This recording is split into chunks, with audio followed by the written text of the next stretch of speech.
ሁለት አክቲቭ ጦርነቶች አሉ። የፌዴራል መንግስት ከታጣቂ ኃይሎች ጋር ይታኩሳል።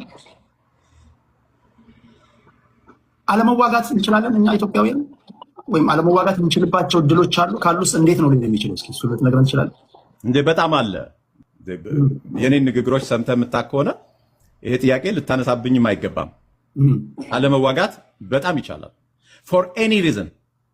ጦርነት የሚደነቅ ነገር አይደለም፣ ትክክልም አይደለም። አት ዘ ኤንድ ኦፍ ዘ ዴይ የሰው ህይወት ነው የሚቀጥፈው። እኔ ሰው ህይወቱ ከሚያልፍ በቁሙ ሆኖ በደል ቢያሳልፍ ይሻላል ብዬ አምናለሁ። ለምን? ያ በደል የሆነ ቀን ሊቀየር ይችላል። ህይወት ግን ተመልሶ አይመጣም። አንተ ስለማትሞት በሌሎች ህይወት መወሰን ቀላል ሊሆን ይችላል። ራስን በእነሱ ቦታ አድርገህ የምታስብ ከሆነ ግን በምንም አይነት ሲቹዌሽን ውስጥ ቢሆን ሰው ሊኖር ነው የሚገባው። ለምን? ያ በደል የሆነ ቀን ሊቀየር ይችላል። ህይወት ግን ተመልሶ አይመጣም። ይሄ ታገልኩለትም የምትለው ሰራሁለትም የምትለው በየትኛውም ሳይድ ሆነ ይሄ የማንንም ሳይድ የዚህኛው ልክ ለማለት አይደለም። በየትኛውም ሳይድ ሆነ ለህዝብ የምታስብ ከሆነ ጦርነትን አቮይድ ነው ማድረግ ያለብህ። ሌሎች ብዙ መንገዶች አሉ። 1001 መንገዶች ሰላማዊ የሆኑ ሐሳብህን የምታሰርጽባቸው ለህዝብ የምትሰራባቸው ብዙ መንገዶች አሉ ብዬ አምናለሁ። ስለዚህ አለመዋጋት እንችላለን። ጦርነት ምርጫ ነው በነገራችን ላይ። I'm sorry to say it። የግል አስተያየት ነው።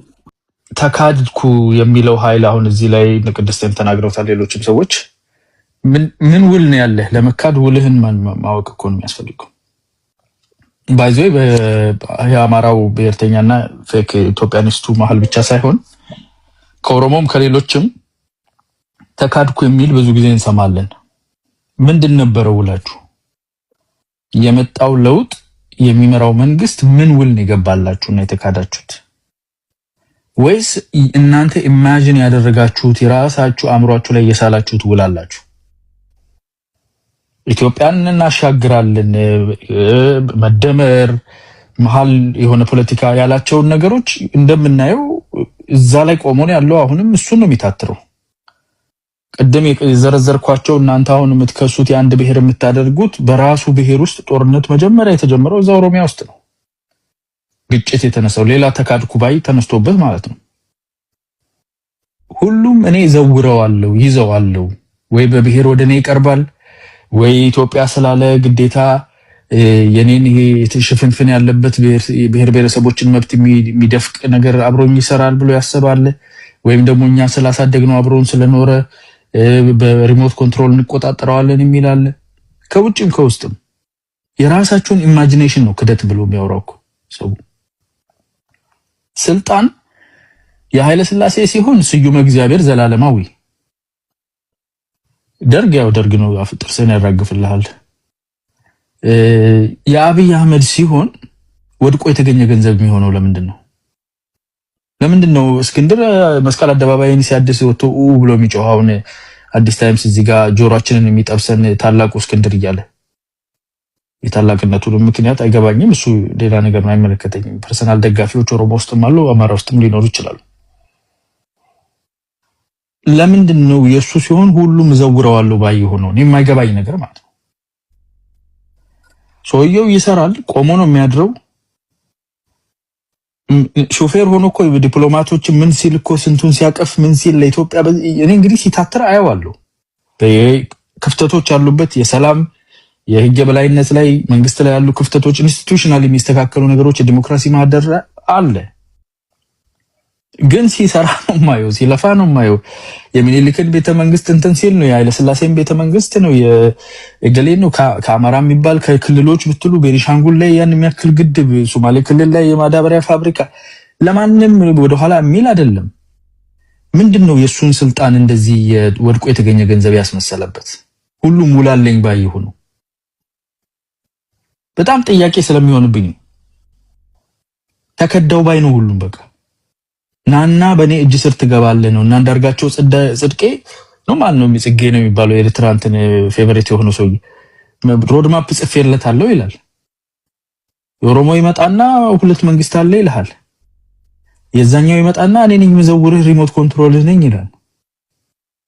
ይሄ ንቀት የሚያመጣውን ጉዳት ደግሞ እንደ ብሔር ወይኔ ቆሰልኩኝ፣ ቅድም አመት ቁስል ስትል የነበረችው እህቴ ቁስሌ በዚህ እንዴ ስልጣን መስሎኝ ይዞ እኮ ያዘው ሀገር መስሎኝ እያስተዳደረ ያለው ሄደህ ከተሰካህበት በኋላ ህገ መንግስቱ እሱ ሲይዘው ህገ መንግስቱ ለምንድን ነው እጄ ላይ ቀለለበት? ሰንደቅ ዓላማ እየተባለ ይወራል። ባንዲራ ጉዳይ ኢትዮጵያ አንድ ባንዲራ ነው ያላት። ይሄ አንተ እንትን ነው ከሰይጣን ከሰማይ ከምድር የምትለው ኮከብ ያለበት ባንዲራ ነው። ሄዱና አልተወከልኩም የምትሉት እንግዲህ በየግለሰብ መጥቶ በቤታችሁ ካልወከሏችሁ በስተቀር ከእያንዳንዱ ብሔር ብሔረሰብ የተወከለ አለ የህገ መንግስት አርቃቂ ኮሚቴ። የበፊቱ ባንዲራ ልሙጥ በሚለው የሚጠሩት ወጥ የሆነው መሃሉ ላይ ምልክት የሌለው ማለት ነው። ያን ባንዲራ እንደ ጭቆና ሜተድ አድርጎ የሚቆጥሩ ለእናንተ ተንተርሰው አለቀስ ነው ምናምን የምትሉት ብዙ ብሔር ብሔረሰቦች ደግሞ ከ1884 በኋላ ኢትዮጵያ ባውንደር ውስጥ የገቡ ብሔር ብሔረሰቦች የትግላቸው ውስጥ ይሄን ባንዲራ ልክ ጀርመን ስዋስቲካ አይነት ስሜት የሚሰማቸው አሉ። የጭቆናችን፣ የመገዛታችን፣ የመረገጣችን፣ የመበዝበዛችን አመክኖ የዚህ ምልክት ነው ብሎ የሚያምን እኮ አለ ታጋይ። ይሄን እንዴት ባላንስ እናድርግ ተብሎ ባንዲራውን ቀለሙን ህብረ ቀለሙን እንያዝ፣ ምልክቱን ግን እኩልነት እንዳለበት ይሄን እናስቀምጥ ተብሎ የተወሰነ አንቀጽ 3 ላይ የተያዘ ነው። አይ ይሄን አልፈልግም ወይ እኩልነቱን ያስጠላኝ ወይ ባንዲራው ላይ ያለው ምልክት ነው የጠላሁት ካልክ ህገ መንግስቱ ለማሻሻያ አንቀጽ 104 እና 105 አለ አሻሽል፣ ወይ ምክክር ኮሚሽን አለ። ህገ መንግስቱን አልቀበልም ይቀደድ ትላለህ። ማሻሻያ ያለበትን የምክክር ኮሚሽኑን ተቀጣሪዎች ናቸው ምንድናቸው ትላለህ። የሚታወቁ ትልልቅ ሀገር ያፈራቸው ሰዎችን ንቀ እና ምን ይሻላል? ይሄን ባንዲራ ይዤ ጓንዴንና መትረየሴን እንትኔን ይዤ ጫካ ለጫካ እየሄድኩ የራሴን ማህበረሰብ ጨርሳለሁ። ብረት እየበየድኩ እንትን ነው እላለሁ። እዛ ተመሳሳይ ባንዲራ ደግሞ ከተማ ውስጥ ይዤው ካልዞርኩ፣ ተመሳሳይ ባንዲራ ደግሞ ካልተከበረልኝ ጦር አንስተህ ህገ መንግስቱን በጉልበት እንዳለው ብለህ የለበስከውን ባንዲራ የክብር ምንጭ ነው ትላለህ እንዴ? ይህ ህገ መንግስታዊ አቋም የምታራምድበት ሰንደቅ ተደርጎ ሲነሳ አላስቆምክም።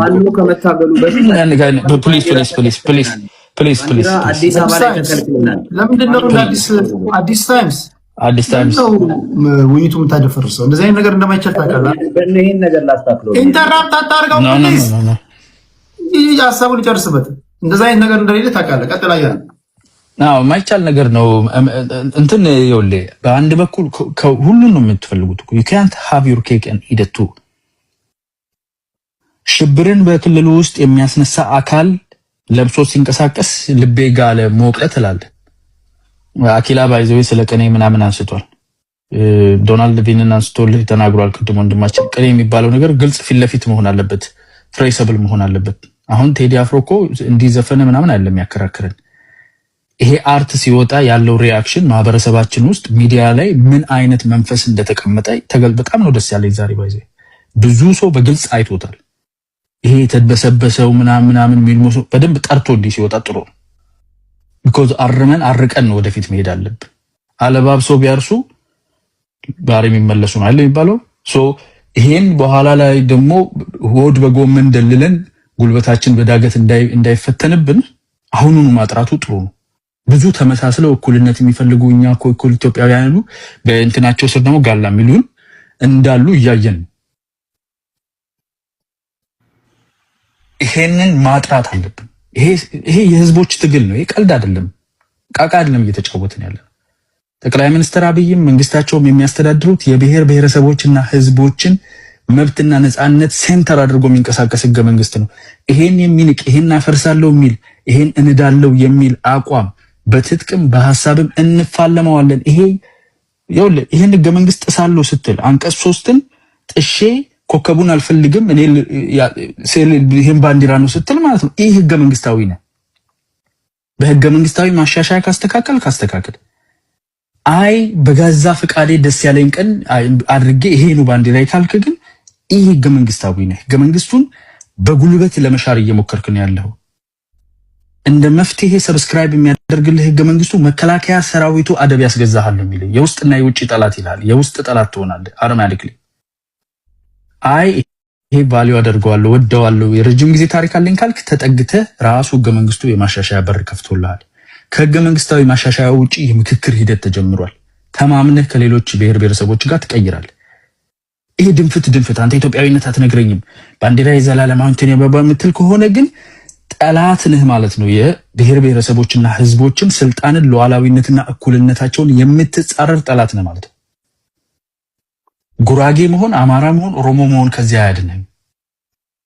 ዛሬ ያለችው ኢትዮጵያ በጫወታ በአጋጣሚ ተንከባላ ምናምን እጃችን ላይ ወደቀች አይደለችም። ሰዎች ሞተውባት ነው እጃችን ላይ ያመጡት። ሃይማኖት እኩል፣ ብሔር እኩል ተደርጎ እንዲቆጠር የተሰራው ተሙቶበት ተሰርቶበት ተለፍቶበት ነው። ግን እዛ ብሔራችን ኪስ ውስጥ አንቅር፣ ጥያቄዎቻችን ይመለሱና እንዲህ የምታከብር ሁሉን የያዘች የሁሉ ሰበዝ ያለባት ኢትዮጵያ ከሆነች ደግሞ ለዛ ይሁን ብሔራችንን ውስጥ ያለ ጥያቄ ጨርሰን ኢትዮጵያዊነት፣ ይሄኛው ኢትዮጵያዊነት ህብረ ብሔራዊ ዘላቂ ኢትዮጵያዊነት ነው የሚያወጣን።